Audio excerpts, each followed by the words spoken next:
What up mga solid subscribers, no? So guys, papanorin po natin itong mga updates po kay Miss O guys, no? Okay. Ang una natin papanorin guys ay ito pong, wait lang, nag-lag po ang ating video. Okay, ito game. Ito po yung K-pop idols bias reveal, no? Okay, no? Ang title po nito guys yung even these K-pop idols no SB19 does not lip sync, no? Napaka-solid dun guys, no? Siyempre, diba? So, bago simulan to, kindly ba like, subscribe, and kindly ring na notification bell na rin guys. So, yun lang guys, no? Without further ado, let us all watch this!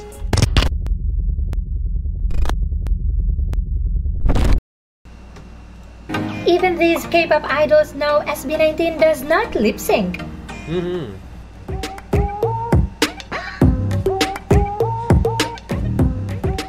Gento has really opened many doors for SB19 to be known by many international artists like the K-pop group Nowadays from Cube Entertainment. The group had a sit-in session with Korean vlogger Sylvia Kim, who introduced Moonlight to the boys. And the boys, upon knowing that SB19 is the artist behind Moonlight, commented they don't do lip syncing.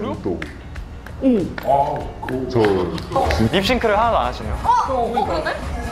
The group has admitted that they have seen many TikTok videos of SB19 performing live, especially the Wish Bus performance. And for sure, they have also seen the SB19's AAA opening performance. That's why they're confident in saying SB19 doesn't do lip sync. And we all know that that is a big deal among Korean artists. And do you want to know who is their bias? Watch this. 누구 있는지 아세요? 그 랩하시는 분 있는데 켄이요. 켄 아니야? 난 켄이요. 켄도 많이 맞아요. 나랑 그 같이 본 사람 맞아요. 그래서 직접 만나셨어요? 영상으로 제가 너무 좋아서 진이가 찾아. Guys, tandaan nyo, no? Parang wala pa ako natatandaan nag-lip sync po ang SB19. Meron na ba? Comment down below guys. Pero so far, parang wala pa yata, no? Kung meron man, I think, hindi pa yata sila SB19, no? Hindi ko alam. Pero so far, guys, parang pagkakatanda ko, parang wala po, no? SB19 gusto nila, guys, kung ano po yung po talaga, no? Kung ano po yung marinig nyo, yun po talaga as is, no? So, ayaw nilang dayain, no? So, para sa akin, mas okay yung gano'n, no? Para mas masanay ko. Kasi pag dumating yung time na para masanay kayo sa gano'n, no? Paano pag halimbawa nagkaroon ng problema, no? Siyempre, sanay kasi nag-lip sync, no? And, mas maganda na yung gano'n. Para alam mo na kung ano ba yung limitations mo, kung alam mo yung, para malaman mo rin yung hangganan ng boses mo, yung range ng boses mo, di ba?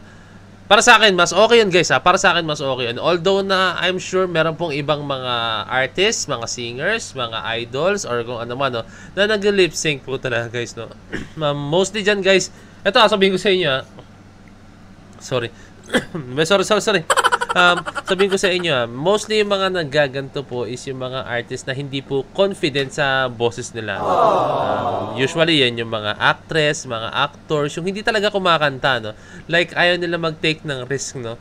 Na nilip sync na lang nila para maganda yung live nila, no? May mga ganun guys, no? Ayoko na magbanggit, mag-name drop, pero meron po talaga mga ganyan, no? Hindi na mawala po yan yung pag-lip sync, no? Ayun. Pero tandaan nyo guys, yung time na nag-lip sync lang po ang SB19, pag nagda-dance practice po sila, no, parang dinadub lang nila, no, kasi focus po sila sa sa choreography nila guys, sa sayaw nila, no. Pero may time din guys na sinising out pa rin talaga nila, no. Pero for me guys, dun sa dance practices is kailangan nila i-dub yun kasi mostly kailangan po talaga dun is makita yung detalye ng galaw, no. Kaya nga dance practice dance practice, no, dance, kaya ayun po sila, no. So, ayun lang, nabanggit ko lang yun guys, no? Pero so far, parang wala pa, no? Comment down below nga guys, no? Kung meron na po talaga silang ginawa na gano'n na more on, na nag-lip sync sila, no? SB19 Gento danced by two famous Chinese dancers. Uy! Chinese dancers! No one can ever deny that China is a big fan of Gento even now in 2024. No. It is a favorite amongst famous Guys, grabe no, hindi pa rin talaga tapos ang Gento era. Grabe naman talaga. Actually, ganyan po yan guys eh. Explain ko lang sa inyo. No? May mga ganyang moments. No? Yung tipong, although okay, sige, sumikat na siya. No? Pasensya na guys kung nag-ano ko ng mata. Medyo ano lang, medyo watery lang eh. So, ayun. May time na ganyan guys, no, na halimbawang parang late bloomer yung kanta, no. Tandaan nyo guys, kung alam nyo yung Kathang Isip ng Ben and Ben, no, parang isang taon siya bago nag-boom, isang taon din bago pumutok yung pangalan ng Ben and Ben, no? Hindi siya agad pumutok like unang release ng Kathang Is. Okay, sige, sikat siya, pero pumutok siya nung isang taon pa, guys, no? Nung isang taon pa nang makalipas, no? May mga ganong klaseng moments, no? Pero SB19 kasi yung Gento, pumutok na po talaga siya, no? Pero grabe yung consistency, tapos yung ano, yung replay value talaga ng Gento, no? As in, talagang may LSS ka po talaga, no? Tignan nyo, pati mga Chinese artists, talaga, or Chinese dancers talaga na LSS sa, no? Gento. Personalities and influencers. In fact, 2 famous Chinese dancers recently danced to the song. Here is a popular Chinese dancer Zhang Tianqi with more than 200,000 followers and is known from reality shows Street Dancer of China Season 4 and We Are Young 2020.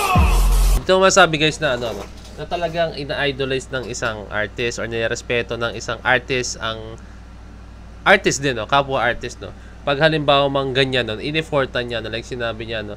Ay, kailangan hindi ko iputyo-putyo to, kailangan hindi ako basta-basta lang dito na gumawa ng kanta or sayaw, no? Kailangan ipakita ko yung best ko, yung quality po talaga. Kasi paano pag nakita ito ng SB19? Paano pag nakita po ito ng mga sumusuporta sa SB19, no? Siyempre, mas okay na presentable, no? For me lang naman yun, guys, ha? For me lang, opinion ko yun kung bakit ganito yung ginawa niya. Or baka during nasa shoot siya neto, tapos tinry niya lang mag-shoot ng dance challenge, no? Maraming The second is a famous Chinese dance vlogger, Zhu Sheng, with more than 1.9 million followers, who danced to Gento in a public event in China. Oh. Guys, yung hit niya, grabe, ha?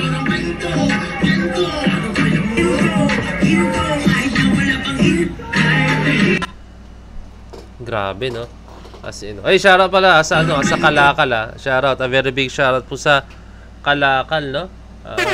Grabe, napakaganda. Alam niyo naman yun, nagawa na siya reaction video kahapon, no? Napakaganda talaga ng music video, yung meaning ng kanta. Congratulations, SB19 sa napakagandang music video, sa napakagandang kanta. And syempre, to the legend himself, Sir Glock9. Congratulations, Sir Glock9. Hope na marami pa silang collaborations na gawin, no? So, balik tayo sa topic, guys, no? Yung Gento, hindi pa siya talaga totally tapos, no? Tuloy-tuloy pa rin siya, no? Believe me, guys, pag halimbawa mag-trend yung kanta ng Gento ulit na, kunyari, ginamit sa mga kung ano mang short clips, ginamit sa mga basta kung saan, kunyari, mga meme, mga gano'n, no? Ginamit siya sa mga gano'n, no? Bigla pong babalik yung init niya, no? Meron pa nga isa ng kanta yon, yung Ever After, di ba? Bigla siya nag-boom, pero sobrang tagal na po talaga, no? Ganun yun, eh. Para sa akin kasi yung Gento, timeless siya, guys, no? Kahit anong panahon mo siya pakinggan is napakaganda niya po talaga. Yung ano talaga. Ewan ko, ganun yung pakiramdam ko sa Gento, no? Yung tipong sa sound tripping ko siya, guys, kahit ano na 10 years or 20 years from now, no? Ganun siya kumbaga ganun siya makatumbok ng ano talaga, ng puso ng mamamayan, no? Di ba ganun, guys? Puso ng mamamayan talaga yun, no? Di ba? Ganun siya guys, maka-affect sa atin, no? And ayun lang, guys, no? I hope, guys, na nag-enjoy kayo sa ating video explanation, mga thoughts, mga opinions regarding po sa mga ganap po ng ating Mahalima, no? And sa mga nangyayari po sa ating P-pop groups, no? And P-pop community, no? So, ayun lang, bago tapos nyo ito, kindly leave a like, subscribe, and kindly ring the notification bell na rin, guys, no? So, this is me, Point of Ped, signing out. Peace. Let's G!